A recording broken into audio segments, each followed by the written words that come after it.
These marshmallow treats aren't your run-of-the-mill Rice Krispie treats. They are fun and fruity and super easy to make. Welcome to the Salted Pepper, where we cook for real life using real food and we keep it real simple. Today's recipe could not be easier. You can whip it up in about 5 or 10 minutes. You can use a big pot on the stove. You can use the Ninja Possible Cooker Pro, the Ninja Foodie Pressure Cooker, the Instant Pot Pressure Cooker, any appliance that has sear saute, because all we need to do is get a pot heated, melt up some things and stir it up. Super easy. I'm gonna use the Possible Pro today, and we're gonna turn it on. We wanna go to sear saute. High is what we want. Hit the start button. I don't even wait for it to preheat for this recipe because, believe it or not, the recipe will be almost finished by the time it does preheat. You want 4 tablespoons of butter. I use salted, but if you have unsalted, that's fine, but maybe add in a pinch of salt because the salt really does bring out the sweetness in food. So even in desserts, I always add a little salt. But in this recipe, the salted butter was enough. 4 tablespoons going in. Keep the wrapper. I'm gonna explain that in a minute. We're gonna use it for the pan, okay? So keep the wrapper. Now let the butter melt about halfway, then we're gonna add in the marshmallows. The marshmallows that I'm using it's a 10-ounce bag, but I have it separated, okay? And I'm gonna explain that in a minute. The part that I put in to make the crispy treats is about 4 cups, 4.5 cups. This is a 10-ounce bag of the mini marshmallows, okay? If you have the big jet puffed, you can use those. You wanna use 10 ounces, okay? The same amount of weight, but your volume is going to be different because they're gonna take up more space, right? So you don't go by cups if you're using the jet puffed large ones. But for mini, you can just measure out about 4 to 5 cups. It doesn't matter if you go a little bit heavy here, but you want to reserve 1 cup for later, okay? And I'll explain that when we get to that part. So once this melts, we'll pour these in and we'll start to stir and get this marshmallow and butter mixture melted so that it can combine with the Fruity Pebbles cereal. And that's what I'm using here. This is an 11-ounce box and it measures out at about 7 cups. So 6 to 7 cups if you have a larger bag will be fine. My ratios are a little bit different than a traditional Rice Krispie treat when I'm making this. And that is because I don't want them overly marshmallowy, overly hard, overly sweet. I want to taste the Fruity Pebbles because that is where the joy comes in. Not only do these marshmallow treats look beautiful, they taste amazing. I think they're better than Rice Krispie treats for sure.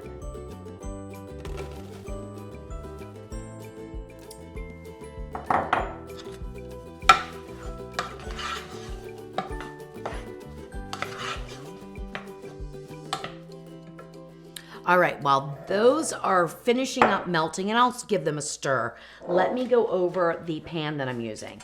For this recipe and this amount of ingredients, I'm using a 9x13 pan that has a little bit of parchment in there.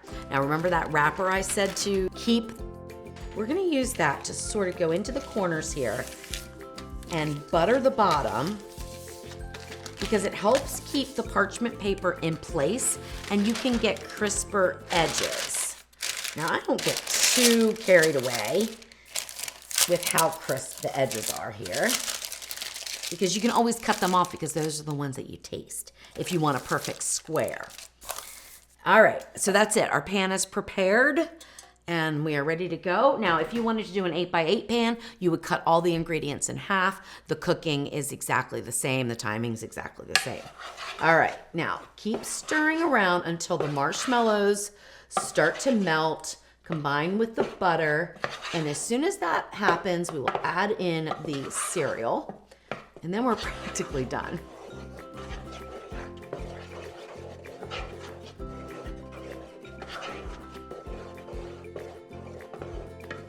All right, we are getting really close to this being done. I just see a few more whole marshmallows, and I want it to melt into a smooth mixture before I add in the Fruity Pebbles cereal. It's important right now to stir constantly so you don't burn the marshmallows. You want a nice smooth consistency, but no dark spots. All right, that looks great. So just dump in all of the Fruity Pebbles and stir really well.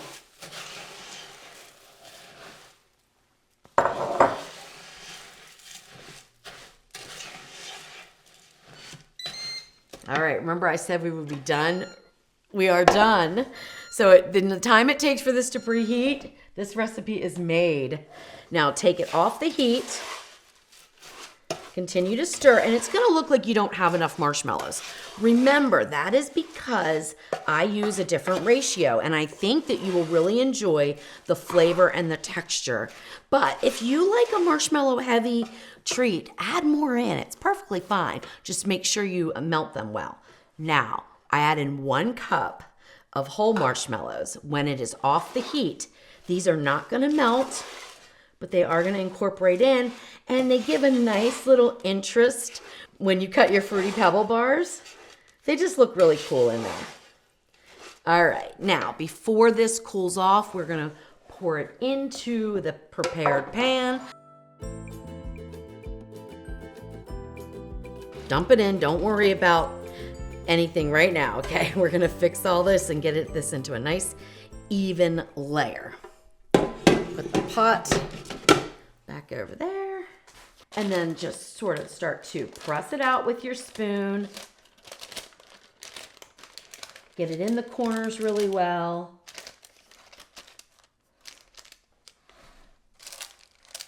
Now you can make different shapes, okay?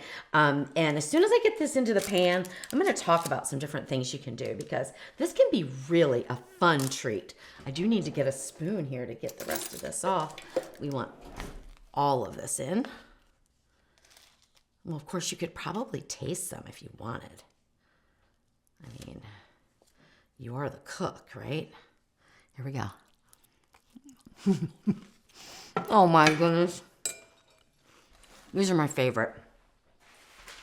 Now, take a piece of parchment and press it down.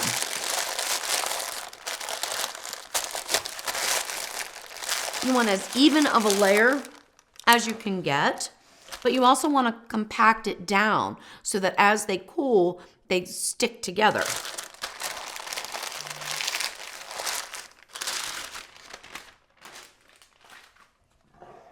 There we go. Now, it's important that you let this sit and completely cool for about 1 to 2 hours before you cut into them so that they can set up enough.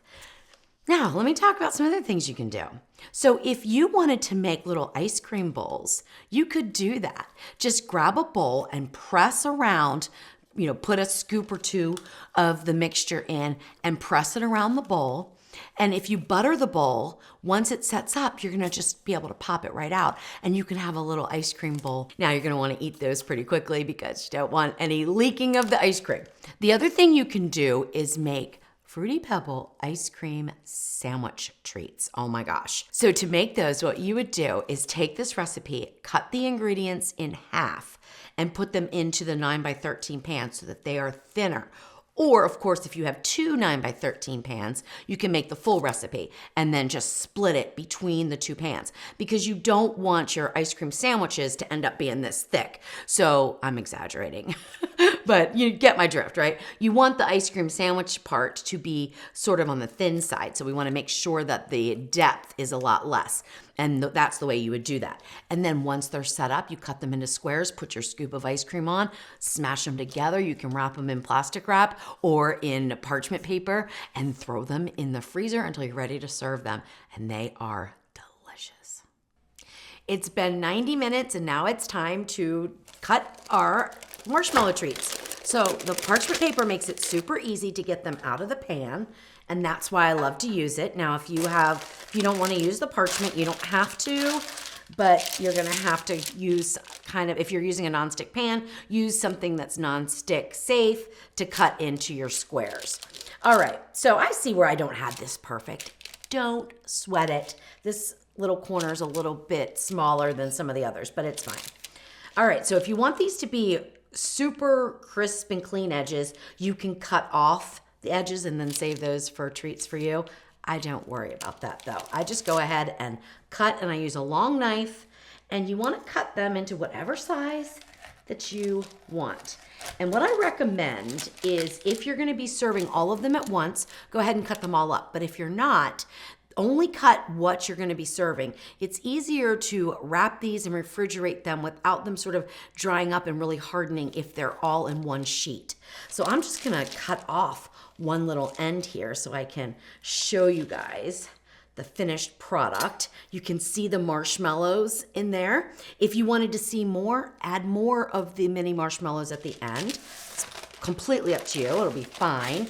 I just like them where they're kind of dispersed a little bit throughout these treats. And then I would just cut this off because it's just not shaped right. And then go in here and cut our treats like that. So for a 9x13 pan, if you cut them about this size, which I would say is probably about 2 to 2.5 inch squares, you're gonna get 24 little treats.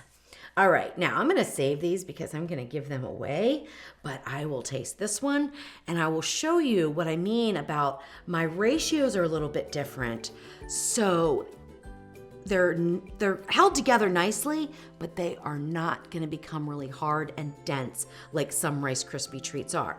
And they're not overly sweet. I mean, they're sweet, don't get me wrong, but they're not so sweet and marshmallowy that you can't taste the fruit or the fake fruit in the Fruity Pebbles.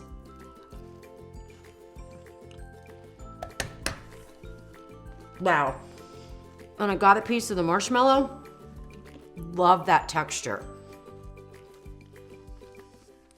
These are so fun. They're fun and fruity, and I hope you love them.